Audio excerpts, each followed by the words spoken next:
One to one ஆன்மீக நேயர்களுக்கு அன்பு வணக்கம். புரட்டாசி மாதம் விருச்சிக ராசிக்கான பலன்கள் எப்படி இருக்குங்கிறத இப்போதைக்கு நம்ம பார்க்கலாம்.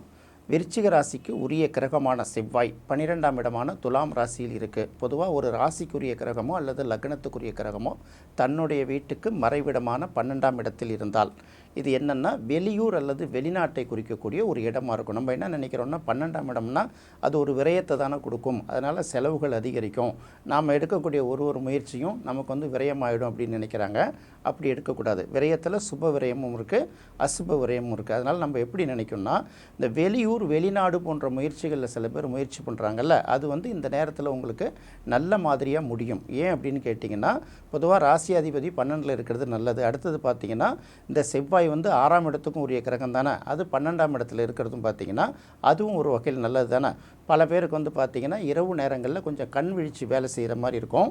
நிறைய பேருக்கு பார்த்திங்கன்னா பகல் ஷிஃப்ட் வேலை பார்த்தவங்களுக்கு இரவு நேரத்தில் வேலை பார்க்கக்கூடிய ஒரு சூழ்நிலை உருவாகும். இதுதான் உங்களுக்கு பரிகாரமாகவும் அமையும். இந்த ராசியாதிபதி 12ல் இருக்குது அப்படின்னு சொல்லிட்டு யோசிக்க வேண்டிய அவசியம் கிடையாது. இந்த 12ல் இருக்கக்கூடிய செவ்வாயை குரு 5ஆம் பார்வையாக பார்வை செய்வதால் கண்டிப்பாக பார்த்திங்கன்னா வெளிநாட்டுக்கு படிக்கிறதுக்கோ வேலை வாய்ப்புக்கோ அல்லது தொழில் வாய்ப்புக்கோ அல்லது சுற்றுலாவுக்கோ கூட நீங்கள் போகணும்னு நினச்சா கூட இந்த காரியங்கள் நல்ல மாதிரி முடியுங்கிறத மட்டும் மனசில் வச்சுக்கிட்டால் போதும். ராசியாதிபதிக்கு குரு பார்வை கிடைக்கிறதே பெரிய விஷயம் தானே. அதுவும் 5ஆம் அதிபதியாகவும் அந்த பார்வை நமக்கு கிடைக்கிறது நல்ல விஷயங்கள் கிடைக்கும். அதாவது இன்ப சுற்றுலான்னு சொல்லுவாங்கள்ல, ஒரு இடத்த போய் அழகாக பார்க்கணும், தெரிஞ்சுக்கணும், அல்லது ஆன்மீக சுற்றுலாவுக்கு கூட இது நல்ல வாய்ப்பை உருவாக்கி கொடுக்கும் அப்படிங்கிறத எடுத்துக்கலாம்.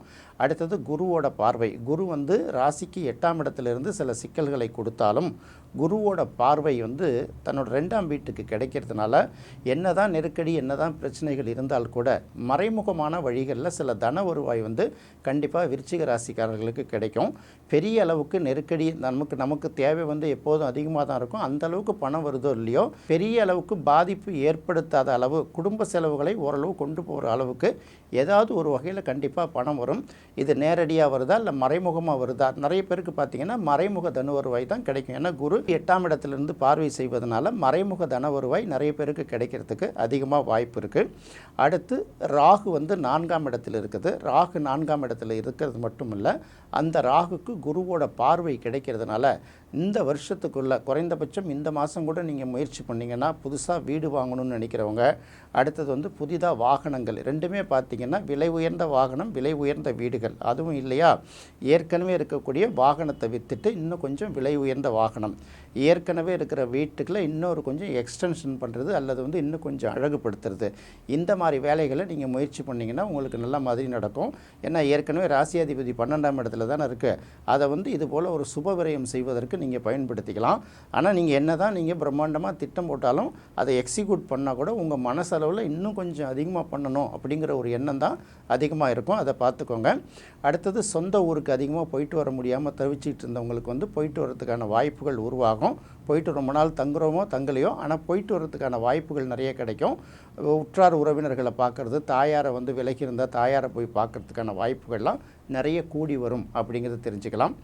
அடுத்தது பார்த்திங்கன்னா 5ஆம் இடத்தில் சனி. 5ஆம் இடத்தில் சனி அது குருவோட வீடாக இருப்பதுனால பெரிய அளவுக்கு பாதிப்பு இல்லை. பொதுவாக சனி தன்னோட இருக்கிற இடத்த பார்த்திங்கன்னா அது 5ஆம் இடம் அப்படிங்கிறதுனால பிள்ளைகள் வழியில் சில கவலையை உருவாக்கி கொடுத்துட்ருக்கோம். அடுத்தது மனசுக்குள்ளே நம்ம பல விஷயங்களை நினச்சிக்கிட்டு இருப்போம், அதை வெளியே சொல்ல முடியாது. சமயம் வர்றப்ப அதை நிறைவேற்றலான்னு பார்ப்போம். நம்ம என்ன மனசில் நினைக்கிறோமோ அதுக்கு எதிரான செயல்கள் தான் தொடர்ந்து நடந்துகிட்டு இருக்கோம். அதனால் ஒரு சின்ன சின்ன வருத்தம் உங்களுக்கு இருந்தால் கூட இப்போதைக்கு சனி வக்கரமாகி இருக்கிறதுனால இந்த காலத்தை நீங்கள் பயன்படுத்திட்டிங்கன்னா அது உங்களுக்கு நல்ல விஷயத்தை உருவாக்கி கொடுக்கும். அதே சமயம் சனிக்கோட பார்வை சூரியன் மீதும் சூரியனோட பார்வை சனி மீதும் விழுறதுனால தொடர்ச்சியாக எந்த வேலையும் செய்ய முடியாமல் சின்ன சின்ன நெருக்கடிகள் வரும் இல்லையா. அதனால் மனசில் உள்ள ஆசையை நிறைவேற்றணுங்கிற எண்ணத்தை புரட்டாசி மாதம் வரைக்கும் கொஞ்சம் தள்ளி வச்சுட்டு அதுக்கப்புறம் ஏற்பாடு பண்ணிங்கன்னா உங்களுக்கு அது நல்ல பலனை கொடுக்குங்கிறத மட்டும் தெரிஞ்சுக்கிட்டால் போதும். அடுத்தது குரு 8ஆம் இடத்தில் இருக்கிறதுனால 2க்கும் 5க்கும் உரிய கிரகம் 8ஆம் இடத்தில் இருக்கிறதுனால பிள்ளைகள் வழியில் சில செலவுகள் உருவாகும். அவங்களோட படிப்பு சம்மந்தப்பட்ட செலவாக இருக்கலாம், அல்லது வேறு ஏதாவது அவர்களுக்கு வாங்கி கொடுக்கக்கூடிய செலவுகள் இருக்கலாம். அவங்க கேட்குறதுக்கு முன்னாடி நீங்கள் வாங்கி கொடுத்துருங்க. ஏன்னா அந்த செலவுகளை பொறுத்த வரைக்கும் அது சுப செலவுகளை போனால் நல்லாயிருக்கும் இல்லையா, அப்படி நீங்கள் ஏற்படுத்தி கொடுக்கலாம். அடுத்தது 8ஆம் இடத்துல குரு இருக்கிறதுனால வீட்டில் உள்ள எலக்ட்ரிக்கல் அண்ட் எலக்ட்ரானிக் பொருட்கள்லாம் கொஞ்சம் கொஞ்சம் ரிப்பேர் ஆகும். என்னடா இது அடிக்கடி செலவு வைக்கிது அப்படின்லாம் சொல்லி யோசிக்கக்கூடாது. அதை வந்து என்னென்ன தேவையோ சின்ன சின்ன செலவுகளை உடனுக்குடன் பண்ணிட்டீங்கன்னா அதுவே உங்களுக்கு ஒரு பரிகாரம். இந்த மாதிரி பொருட்களில் எலக்ட்ரிக்கல் எலக்ட்ரானிக் பொருட்களில் நீங்கள் வந்து செலவு பண்ணிங்கன்னா உடல் ரீதியாக நமக்கு ஏற்படக்கூடிய சில மருத்துவ செலவுகளை அது வந்து கட்டுப்பாட்டில் கொண்டு வந்து நிறுத்துங்கிறத மட்டும் தெரிஞ்சுக்கிட்டால் போதும். அடுத்து பார்த்திங்கன்னா 10ஆம் இடத்துல கேது இருக்கிறது ரொம்ப சிறப்பாக இருந்தாலும் கேதுவோடு சேர்ந்து சுக்கிரன் இருக்கிறதுனால மகிழ்ச்சியாக கொண்டாட முடியுதா, இல்லை வேலை செய்கிற இடத்துல நெருக்கடி இருக்கா, இல்லை ஏதாவது ஒரு மகிழ்ச்சி இருக்கா அப்படிங்கிறத பார்க்கணும். வேலை செய்யக்கூடிய இடங்களில் அல்லது தொழில் செய்யக்கூடிய இடங்களில் மாற்று பாலினத்தவர்களிடம் ரொம்ப கேர்ஃபுல்லாக இருக்கும். ஏன்னா அவர்களால் சில அவமானங்கள், ஆண்களால் இருந்தால் பெண்களாகவும், பெண்களாக இருந்தால் ஆண்களாகவும் அவமானங்களை சந்திக்கணும், சில நெருக்கடிகளை சந்திக்க நேருங்கிறதுனால ரொம்ப எச்சரிக்கையாக இருங்க. உங்களுக்கு அனந்த பத்மநாப சுவாமி வழிபாடு, இந்த 10ஆம் இடத்துல சுக்கிரனும் கேதுவும் இருக்கிறதுனால உங்களுக்கு அனந்த பத்மநாப சுவாமி வழிபாடு வந்து உங்களுக்கு நல்ல வகையில் கை கொடுக்கும். அதுவும் வெள்ளிக்கிழமையில் இந்த வழிபாடு நடத்துவது ரொம்ப சிறப்பு அப்படின்னு எடுத்துக்கலாம். விருச்சிக ராசிக்கு வந்து சூரியன் வந்து 10ஆம் அதிபதி, புதன் வந்து 11ஆம் அதிபதி.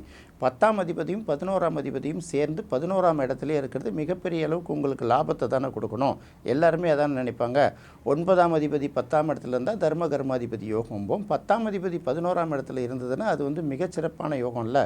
தொழிலை பொறுத்த வரைக்கும் தொட்டதெல்லாம் தொடங்கும்ல, அப்படி தானே நம்ம நினச்சிட்ருப்போம். ஆனால் இந்த மாதத்தை பொறுத்தவரையில் தொழில் ரீதியாக பல நெருக்கடிகள் வந்து வந்துக்கிட்டே தான் இருக்கும், அல்லது வேலை செய்கிற இடத்துலையும் சில நெருக்கடிகள் வரும். அதே போல் உங்களுக்கு வந்து தொடர்ச்சியாக வந்துட்டு இருந்த சில வருவாய்கள் கூட பாதிக்கப்படும். அதனால் என்ன பண்ணணும்னா கவலைப்படக்கூடாது. இந்த ஒரு மாதம் மட்டும்தான் அந்த நெருக்கடி இருக்கும். அடுத்து சூரியன் மாறும்போது உங்களுக்கு அதுலேருந்து ஒரு நல்ல பலன் கிடைக்கிறதுக்கு அதிக வாய்ப்பு இருக்கிறதுனால இப்போதைக்கு அதை பற்றி பெரிய அளவுக்கு கவலைப்பட வேணாம்.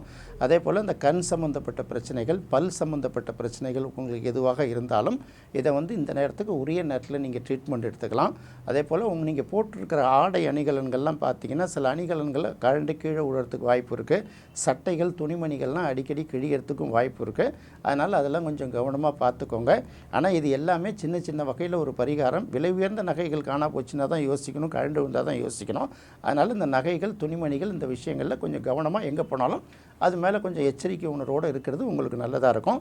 அதே போல் பார்த்திங்கன்னா இந்த சனிக்கிழமை அல்லது ஞாயிற்றுக்கிழமைகளில் இந்த சரபேஸ்வரர் வழிபாடு எடுக்க சொல்லியிருக்கோம்ல, அதை நீங்கள் வழிபட்டிங்கன்னா உங்களுக்கு மன உளைச்சல்லேருந்தும் நெருக்கடியிலேருந்தும் சற்று விடுதலை கிடைக்கும் அப்படிங்கிறது எந்த விதமான சந்தேகமும் இல்லை.